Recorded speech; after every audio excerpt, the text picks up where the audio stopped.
আপনার সঙ্গে সিঙ্গুর মামলা রায়ের কিছুক্ষণ পরে এই মুহূর্তে নয়াদিল্লিতে রয়েছেন আমাদের প্রতিনিধি উজ্জ্বল মুখার্জি। চলে যাব সরাসরি উজ্জ্বলের কাছে। উজ্জ্বল, সময় এগিয়ে আসছে, দুপক্ষের কোন কোন প্রতিনিধি এখনো পর্যন্ত উপস্থিত রয়েছেন সেখানে?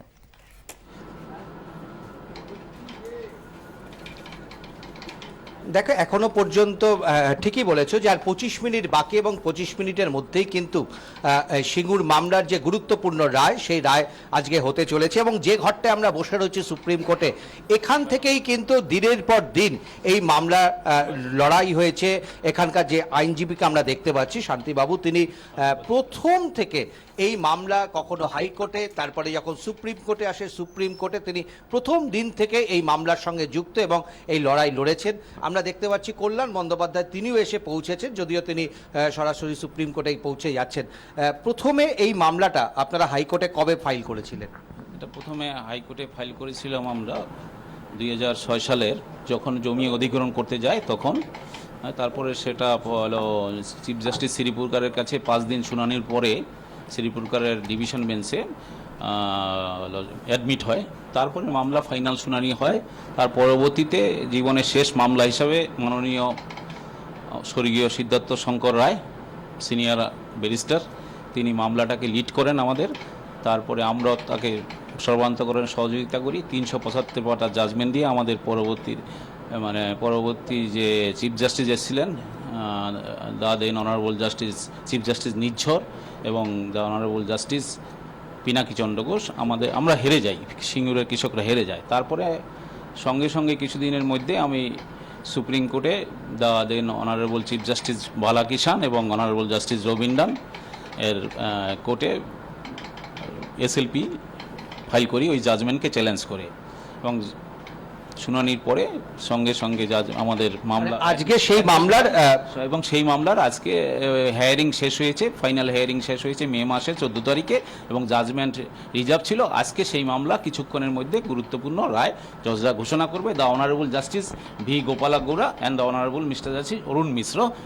দেখো, আজকের এই মামলার কিন্তু মূল কথা সেটা হচ্ছে যে রাজ্য সরকার 2006 যেভাবে সিঙ্গুরের জমি অধিগ্রহণ করেছিলেন বুদ্ধদেব ভট্টাচার্যের নেতৃত্বে বামফ্রন্ট সরকার, সেটা বৈধ ছিল নাকি অবৈধ ছিল?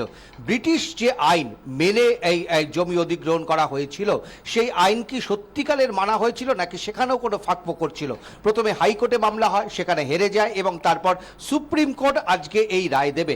এই রায়ের উপরে আপনারা কি মনে করছেন, কি রায় হতে চলেছে? দেখুন, কোর্টের যা রায়, কোর্টের যা আর্গুমেন্ট যা হয়েছে, স্টেটের যে আর্গুমেন্টটা হয়েছে, কোর্টের ভিউতে আমরা জিতব, মানে এইটুকুনি আশা করি যে আমরা জিতব। কোর্ট আমাদের ফেভারে অর্ডার দেওয়া উচিত। তো উজ্জ্বল, কোন আর্গুমেন্টকে তারা মনে করছেন তাদের পক্ষে যেতে পারে, হাতিয়ার হিসেবে কাজ করতে পারে? কৃষকরা, হ্যাঁ, মানে প্রথম কথা হচ্ছে যে এরপর যদি আপনারা আজকে যেতেন, তাহলে কি সিঙ্গুরের কৃষকরা তার জমি ফেরত পাওয়ার পক্ষে আরও কিছুটা সুবিধাজনক অবস্থানে গেলেন? এক। আর দুই হচ্ছে, কেন আপনাদের মনে হচ্ছে যে সুপ্রিম কোর্ট আপনাদের পক্ষে থাকবেন?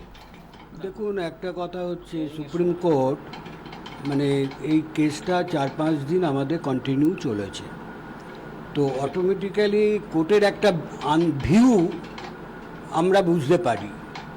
হ্যাঁ, এবং সেকেন্ড থিং হচ্ছে কোর্ট, হ্যাঁ, যে কৃষকরা এই জমির ব্যাপারে, এটা তো আমাদের প্রথম থেকেই আন্দোলনটা হয়েছে যে কৃষকদের জমি ফেরত দিতে হবে। তো অতএব কোর্ট কীভাবে আজকে জাজমেন্টটা দেবে তার পরিপ্রেক্ষিতে আমরা ডিসাইড করব, বা আমাদের স্টেট গভর্নমেন্ট ডিসাইড করবে কী হয়। উজ্জ্বল, মূল যে আইনের কথা তুমি বলছিলে, যে ব্রিটিশ আইন জমি অধিগ্রহণের, তার 4 নম্বর যে ধারা অধিগ্রহণ সংক্রান্ত, তা কি যথাযথ মানা হয়েছিল? কি বলবেন আইনজীবীরা? সবকিছু ডিপেন্ড করছে জাজমেন্টের উপর ডিপেন্ড। একদম। যে এই যে ব্রিটিশ আইন, তার যে 4 নম্বর ধারা, সেটা সঠিকভাবে কি মানা হয়েছিল, যেটা মূলত আপনাদের আইনে যেটা বলা হয়েছিল? না, এটা মানা হয়নি। কি ছিল সেই আইনে? সেই আইনে এটা কি, এটা শুনো, ওই আইনে পরিষ্কার লেখা আছে আগে সার্ভে করতে হবে যে এই জমিটা কৃষি জমি না অন্য ফার্টাইল জমি কিনা, এবং সুন্দরভাবে সার্ভে করতে হবে সর্বদিক দেখে, এবং তার পরে ওখানে বিভিন্ন নিউজ পেপারে পাবলিকেশন করতে হবে, তারপরে সেকশন 5A-তে কৃষকদের শুনানি দিতে হবে, তারপরে আস্তে আস্তে ধাপে ধাপে এগিয়ে যেতে হবে। কিন্তু কোনো কিছুই করেনি, কৃষকদের অত্যাচার করে জমি ছিনিয়ে নেওয়া হয়েছে কৃষকদের কাছ থেকে। এই হচ্ছে গোটা অবস্থাটা এখানে দাঁড়িয়ে রয়েছে এবং আর 20 মিনিট বাদেই এই মামলার রায় ঘোষণা হতে চলেছে। তার দিকে শুধুমাত্র পশ্চিমবঙ্গ না, তাকিয়ে রয়েছে গোটা দেশ এবং যারা বিশিষ্ট আইনজীবী আছেন তারাও কিন্তু সুপ্রিম কোর্টে ঢোকার জন্য ব্যস্ত। স্বাভাবিকভাবে সবাই তাকিয়ে রয়েছে শেষ পর্যন্ত রায় কি হতে চলেছে। পিউ, একেবারেই উজ্জ্বল, আর কিছু সময় বারবার তোমার থেকে আপডেট নিতে আবার যোগাযোগ করব আমি। উত্তেজনা তত বাড়ছে যত সময় এগিয়ে আসছে সিঙ্গুরের অনিচ্ছুক কৃষকদেরই হোক কিংবা যারা উপস্থিত রয়েছেন আইনজীবী যারা এতদিন সওয়াল জবাব করে গিয়েছেন আদালতে। এই মুহূর্তে আমার সঙ্গে রয়েছেন এক অতিথি অধ্যাপক মনোজিৎ মণ্ডল, তার সঙ্গে আমরা কথা বলবো। মনোজিৎ, অনেক প্রত্যাশা রয়েছে অনেক মানুষের, প্রত্যেকেই ভাবছেন তাদের দিকে যাবে রায়, তো তোমার দেখুন, আপনারা সবাই ইতিহাসটা জানেন, 10 বছর, পুরো 10 বছর অনেকগুলো মানুষের জীবন গেছে, একজনকে খুন করা হয়েছে, আপনারা এগুলো সবই জানেন। কাজে আজকের দিনটা তো ডেফিনেটলি একটা ঐতিহাসিক দিন হতে যাচ্ছে এবং আমরা আশা করব আইন আদালত মানুষের জন্য রায় দেবে, এটাই হওয়া উচিত। টেকনিক্যালি যেটা বললেন সেকশন 4 ডেফিনেটলি ফলো করা হয়নি, অফিসিয়াল গেজেটে নোটিফিকেশন হয়নি। Even the idea of public purpose যেটা একদম অ্যাক্টের ডেফিনেশনে বলা আছে, আমি কিন্তু 1894-এর একটা কথা বলছি, সেখানেও পাবলিক পারপাসের জায়গাটা ফলো করা হয়নি। পাবলিক পারপাসের ক্ষেত্রে কোম্পানিকে ল্যান্ড দেওয়া যেতেই পারে, কিন্তু সেগুলো হতে হবে একদম স্পেসিফিক্যালি বলা আছে শিক্ষা, স্বাস্থ্য, এসবের জন্য দে আর পাবলিক পারপাসেস।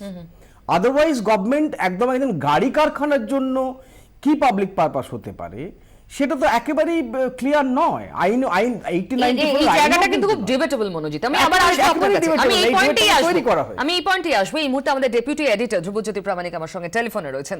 ধ্রুবজ্যোতি, আজ গোটা দেশই তাকিয়ে রয়েছে, আজ মূলত সেই সময়ের অধিগৃহীত জমির যে প্রক্রিয়া ছিল সেটা বৈধ না অবৈধ এই জায়গাটা খুব স্পষ্ট হবে। মূল যে ডিবেটের জায়গা, যে আইন মোতাবেক পুরো কাজটা করা হয়েছিল কিনা।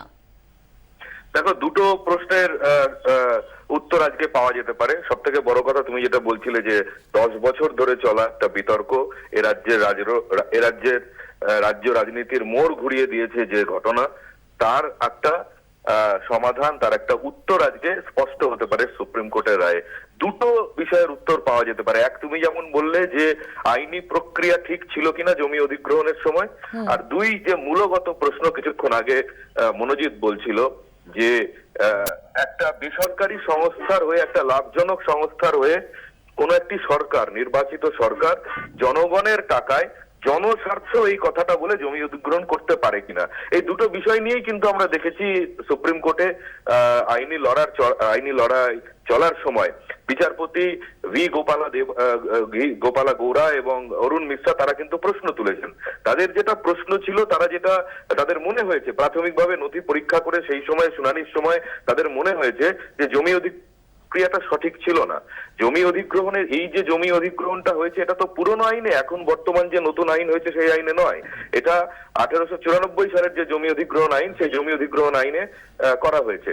সেখানে যেটা বলা হয়েছে যে 4 নম্বর ধারা, যেটা সেই 4 নম্বর ধারায় বলা হয়েছে যে যদি কোনো একটি সরকার মনে করে যে জনস্বার্থে জমি অধিগ্রহণ প্রয়োজন, তাহলে পরে সংশ্লিষ্ট আধিকারিক তিনি অফিসিয়াল গ্যাজেটে সেটা প্রকাশ করবেন এবং স্থানীয় সংবাদপত্রে সেটা প্রকাশ করতে হবে যাতে মানুষ জানতে পারে, এবং এই স্থানীয় সংবাদপত্রে এর মধ্যে অবশ্যই একটি স্থানীয় ভাষাই হতে হবে, এটা যেমন বলা আছে। এরপরে যেটা বলা আছে, এরপরে বলা হয়েছে যে এরপরে হিয়ারিং হবে, অর্থাৎ যাদের জমি অধিগ্রহণ করা হচ্ছে তাদের বক্তব্য শুনতে হবে, তাদের আপত্তি যদি থাকে সে আপত্তি কেন সেটা শুনতে হবে, এবং তারপরে কম্পেনসেশন দিতে হবে। কম্পেনসেশন দিয়ে তারপরে ধাপে ধাপে আইনের বিভিন্ন ধারায় বলা আছে যে কিভাবে জমি অধিগ্রহণ করা হবে, এবং এই যে ক্ষতিপূরণ দেওয়া, সেই ক্ষতিপূরণটাও কতটা সময়ের মধ্যে দিয়ে শেষ করে ফেলতে হবে তারও একটা সংস্থান আইনে রয়েছে 11A ধারাতে। এখন যেটা অভিযোগ করা হচ্ছে, যে অভিযোগটা সপক্ষে কয়েকটি নথিও পেশ করেছে সরকার পক্ষের আইনজীবী, কেন কি এখন সরকার পক্ষের আইনজীবী কিন্তু বর্তমান সরকারের যে বক্তব্য সেই বক্তব্য পেশ করেছে, আগের সরকারের বক্তব্যের বক্তব্যের থেকে সঙ্গে তার যথেষ্ট ফারাক রয়েছে, বলা যেতে পারে আসমান জমিন ফারাক রয়েছে।